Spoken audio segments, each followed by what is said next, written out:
Estamos llegando ya al final del capítulo 4 de este primer libro de Samuel. Y en nuestro programa anterior vimos cómo los israelitas habían salido a guerrear con los filisteos sin consultar con Dios por medio de Samuel. Y vimos cómo fueron vencidos, cómo perdieron la batalla, y un hombre de la tribu de Benjamín llegó a la ciudad y les dijo todo lo que había acontecido. Contó al pueblo que muchos israelitas habían sido muertos y que los hijos de Elí también habían muerto, y que el arca de Dios había sido tomada.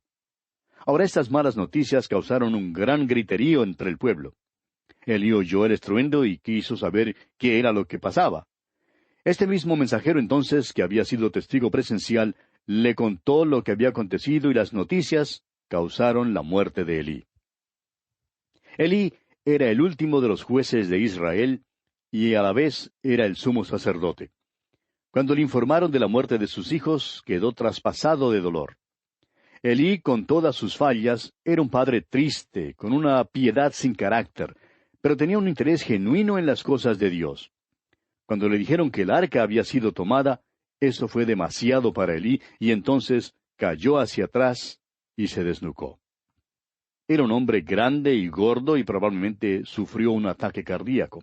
Sea como fuere, cuando le informaron del arca, se cayó hacia atrás y se desnucó. Y esto trae a Samuel ahora a la posición de ser el vocero de Dios. Este capítulo concluye entonces con el relato del nacimiento del nieto de Elí, que ocurre casi en el mismo instante de su muerte. Leamos entonces los versículos 19 al 22, que narran el nacimiento de Icabod, cuyo nombre significa literalmente sin gloria. Leamos estos versículos. Y su nuera, la mujer de Finés, que estaba encinta, cercana al alumbramiento, oyendo el rumor que el arca de Dios había sido tomada, y muertos su suegro y su marido, se inclinó y dio a luz, porque le sobrevinieron sus dolores de repente. Y al tiempo que moría, le decían las que estaban junto a ella, no tengas temor, porque has dado a luz un hijo. Mas ella no respondió, ni se dio por entendida.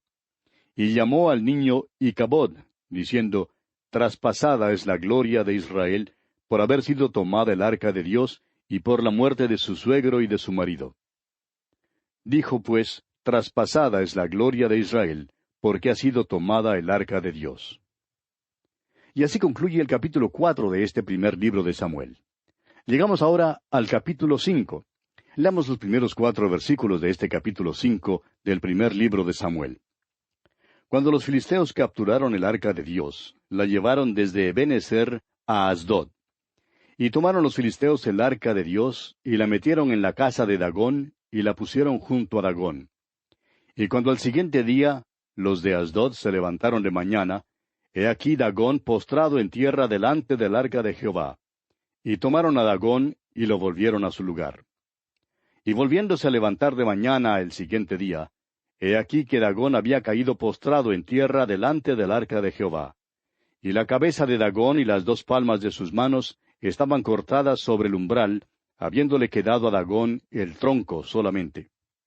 Cuando los filisteos tomaron el arca, creían que tenían en sus manos algo bueno, un valioso despojo, pero cada vez que la metían en la casa de Dagón, el ídolo se caía. Ahora queremos decirle algo que no creemos que encontrará en ningún comentario. Y es que cada vez que el arca del Señor era introducida en la casa de Dagón, el ídolo se caía, y como vemos aquí, no quedó nada sino su tronco. Creemos que eso revela que Dios es hasta cierto punto humorístico. Cuando los filisteos pasaron el arca a cualquier otro lugar donde estaba Dagón, el ídolo volvía a caerse en igual forma.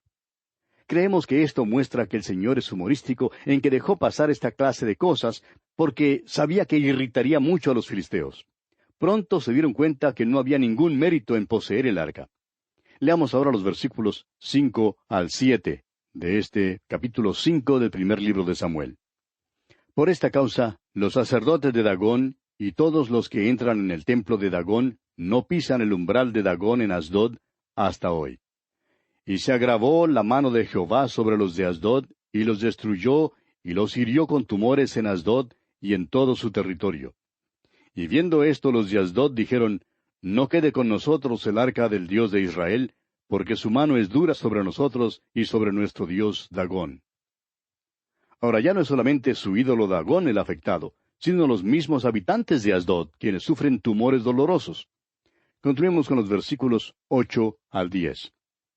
Convocaron, pues, a todos los príncipes de los filisteos, y les dijeron, ¿qué haremos del arca del Dios de Israel? Y ellos respondieron, pásese el arca del Dios de Israel a Gat. Y pasaron allá el arca del Dios de Israel. Y aconteció que cuando la habían pasado, la mano de Jehová estuvo contra la ciudad con gran quebrantamiento, y afligió a los hombres de aquella ciudad desde el chico hasta el grande, y se llenaron de tumores. Entonces enviaron el arca de Dios a Ecrón. Y cuando el arca de Dios vino a Ecrón, los ecronitas dieron voces diciendo, han pasado a nosotros el arca del Dios de Israel para matarnos a nosotros y a nuestro pueblo. Los filisteos se hicieron una sola pregunta. ¿Qué haremos del arca del Dios de Israel? En el principio habían querido el arca, pero ahora podían ver claramente que seguiría causando dificultades mientras la retuvieran, y por eso ahora quieren librarse de ella. Primero deciden llevar el arca a Gat, y al poco rato los habitantes de esa ciudad también fueron heridos de tumores. Por tanto, mandan el arca al pueblo de Ecrón. Pero estos ya habían oído lo que había acontecido en las otras ciudades, de modo que dicen, han pasado a nosotros el arca del Dios de Israel para matarnos a nosotros y a nuestro pueblo. Ahora no deseamos ser irreverentes, amigo oyente, pero parece que todos se echan el muerto el uno al otro. Bueno, según los versículos siguientes, vemos que por último hubo una reunión de los príncipes de los filisteos, quienes llegaron a un acuerdo de devolver el arca a Israel. Leamos los dos últimos versículos de este capítulo 5 del primer libro de Samuel. Y enviaron y reunieron a todos los príncipes de los filisteos, diciendo, enviad el arca del Dios de Israel, y vuélvase a su lugar, y no nos mate a nosotros ni a nuestro pueblo, porque había consternación de muerte en toda la ciudad, y la mano de Dios se había agravado allí. Y los que no morían eran heridos de tumores, y el clamor de la ciudad subía al cielo. Y así concluye el capítulo 5 de este primer libro de Samuel. Llegamos ahora al capítulo 6. En este capítulo vemos que los filisteos deliberan en cuanto a cómo enviar de vuelta el arca a Israel. La traen en un nuevo carro con una ofrenda a Bet-Semes. El pueblo es herido con gran mortandad por haber mirado dentro del arca. En este capítulo veremos que cuando los filisteos devolvieron el arca a Israel, la metieron en un carro. Nada les pasó cuando la tomaron y la metieron en el carro. Ahora, ¿sabe por qué no? Francamente era porque no sabían lo que debía hacerse. Dios no les responsabilizó de este hecho que entre los israelitas llevaba la pena de muerte. Pero Israel sabía lo que debía de hacerse. Y por eso muchos del pueblo fueron heridos, debido a su manera de tratar el arca. Ahora, ¿qué quería decir eso? Dios les estaba diciendo, vosotros sabéis lo que debe hacerse. Creemos que Dios responsabiliza a una persona por sus acciones. Cada persona será juzgada según la luz que haya recibido.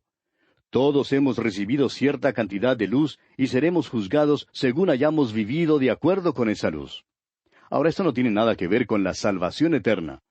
El apóstol Pablo nos dice en su carta a los Romanos, capítulo 2, versículos 11 y 12, porque no hay acepción de personas para con Dios, porque todos los que sin ley han pecado, sin ley también perecerán, y todos los que bajo la ley han pecado, por la ley serán juzgados.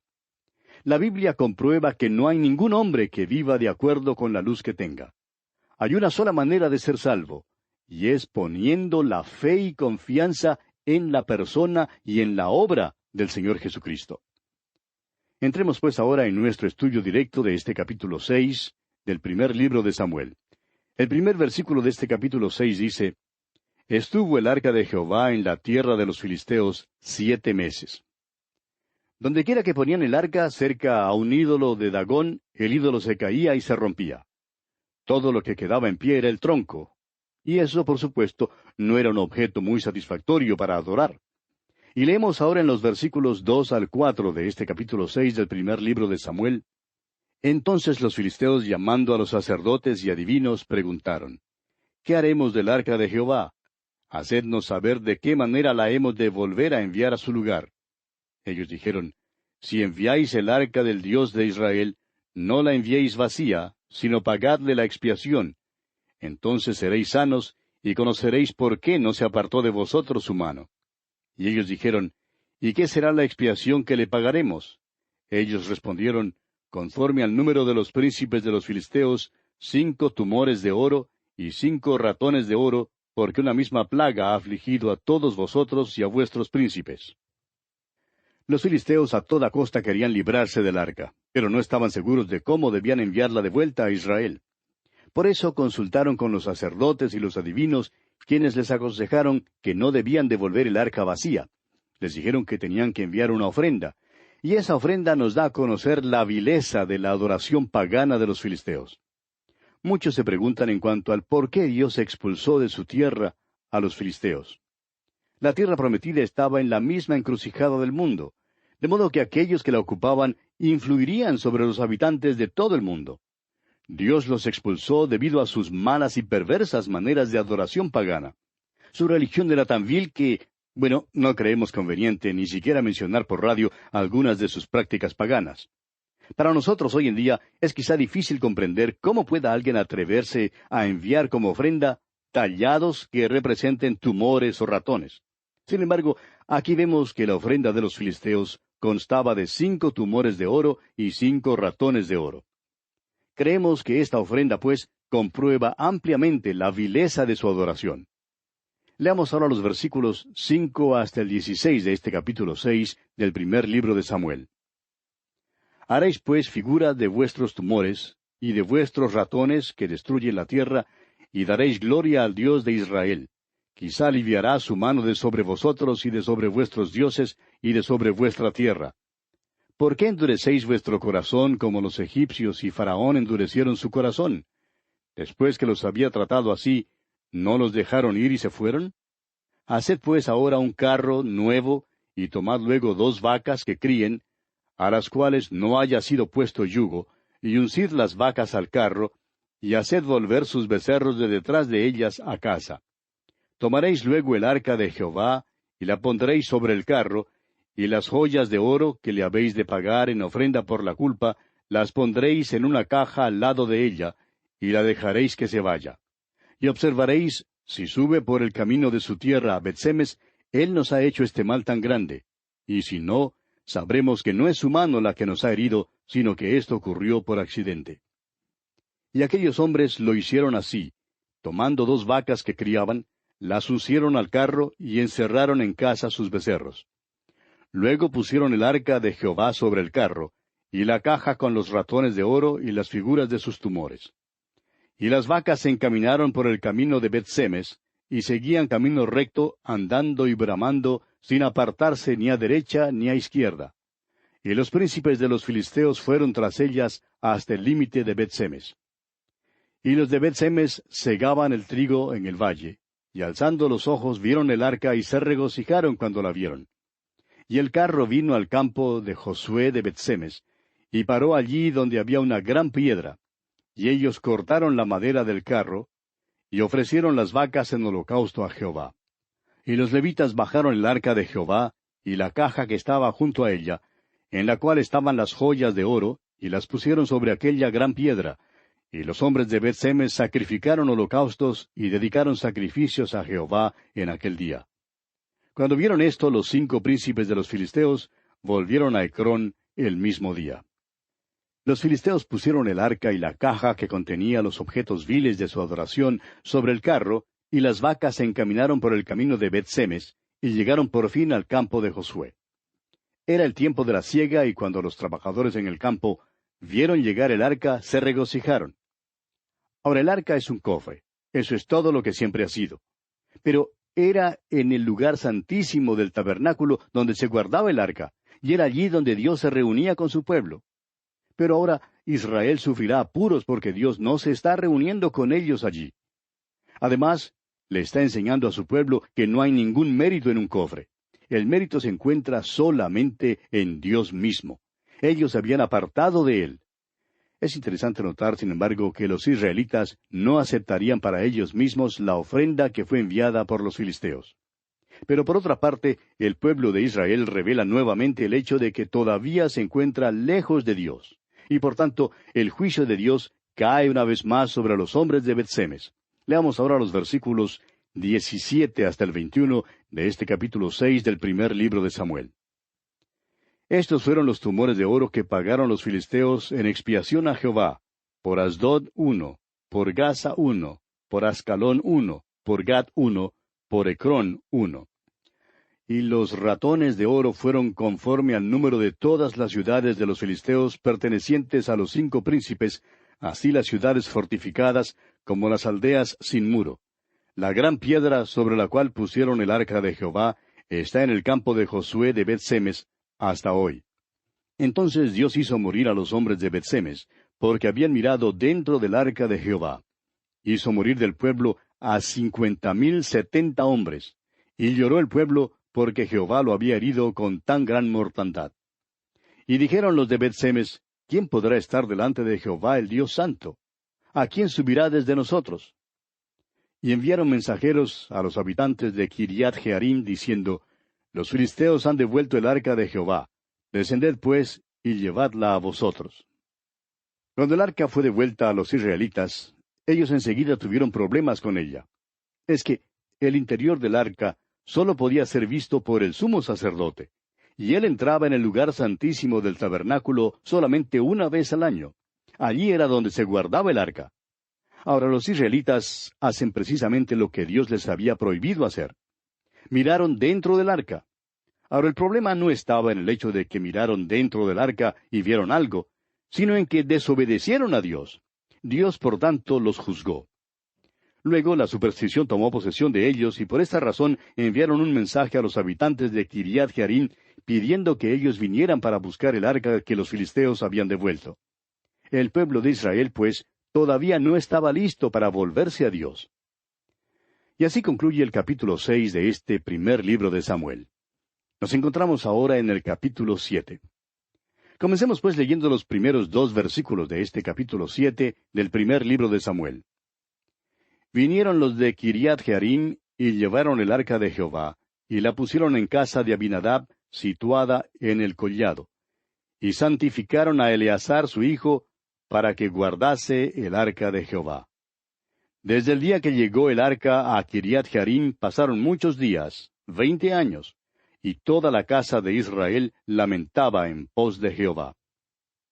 Después de pasar 20 años, los israelitas empiezan a volverse a Dios. También se convierten de los Baales y de Astarot. Por fin llegaron al lugar donde estaban dispuestos a buscar a Dios. Amigo oyente, en este tiempo en que vivimos, parece haber un interés renovado en la palabra de Dios. Es nuestra firme convicción que el pueblo de Dios necesita volverse a la Biblia.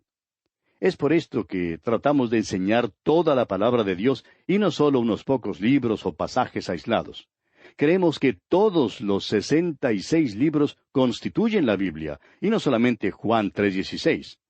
Deseamos enseñarla toda y no solamente lo que nos gusta a nosotros. Toda la Santa Escritura, desde el Génesis hasta el Apocalipsis, y desde Dan hasta Beerseba, es la palabra de Dios. Creemos en su integridad y en su infalibilidad, y en el hecho de que necesitamos volvernos a sus enseñanzas. Nos hemos demorado mucho en nuestro regreso a la palabra de Dios. El progreso ha sido lento. ¿Cuántos años más pasarán? Muchos hoy en día se cansan de escuchar a los políticos que hacen promesa tras promesa sin cumplirlas. Aunque hacen muchas promesas, no las pueden cumplir. Quizá en su desesperación, los que hoy en día se encuentran alejados se volverán a Dios. Eso es lo que pasó con Israel después de pasar 20 años alejados de Él. Continuemos leyendo los versículos 3 y 4 de este capítulo 7 del primer libro de Samuel. Habló Samuel a toda la casa de Israel, diciendo: Si de todo vuestro corazón os volvéis a Jehová, quitad los dioses ajenos y a Astarot de entre vosotros, y preparad vuestro corazón a Jehová, y sólo a él servid, y os librará de la mano de los filisteos. Entonces los hijos de Israel quitaron a los Baales y a Astarot, y sirvieron sólo a Jehová. Este en verdad es el principio del gran ministerio de Samuel. Los israelitas se hallaban sumidos en la idolatría. Se habían apartado del Dios vivo y verdadero. Habían sido derrotados en tantas batallas, y ahora estaban sumamente desarrollados. Ahora, con mucha lamentación, comienzan a ir en pos del Señor. Nosotros, amigo oyente, también necesitamos volvernos al Señor. Hay gran hambre en el corazón de muchos pródigos que se hallan lejos en la provincia apartada, quienes dicen: nos cansamos de comer las algarrobas que los cerdos comen. Queremos volvernos a la casa del Padre. Pues bien, necesitan pasar por la puerta de la palabra de Dios. Leamos ahora los versículos 5 y 6 de este capítulo 7 del primer libro de Samuel. Y Samuel dijo, Reunid a todo Israel en Mizpa, y yo oraré por vosotros a Jehová. Y se reunieron en Mizpa, y sacaron agua, y la derramaron delante de Jehová. Y ayunaron aquel día, y dijeron allí, Contra Jehová hemos pecado. Y juzgó Samuel a los hijos de Israel en Mizpa. Samuel no es solamente profeta de Israel, sino también juez de la nación. Aquí vemos a Israel convirtiéndose de los falsos dioses al Dios verdadero. Este hombre Samuel está orando por ellos y ellos confiesan sus pecados. Este es el camino de regreso para el pueblo de Dios.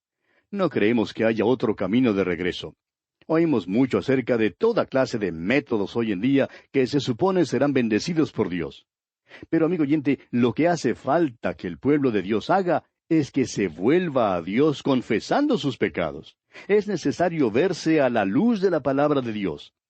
Si usted, amigo oyente, se ve que está destituido de la gloria de Dios, como dice el apóstol Pablo, allá en su carta a los Romanos capítulo 3, versículo 23, entonces también le será posible ver que la sangre de Jesucristo, su Hijo, seguirá limpiándole de toda maldad, como lo expone el apóstol Juan en su primera carta, capítulo 1, versículo 9. La confesión de pecado restaurará la comunión. Y aquí, amigo oyente, vamos a detenernos por hoy, porque nuestro tiempo ya se ha agotado. Continuaremos Dios mediante en nuestro próximo programa y contamos desde ya con su fiel sintonía. Hasta entonces, que Dios le bendiga abundantemente.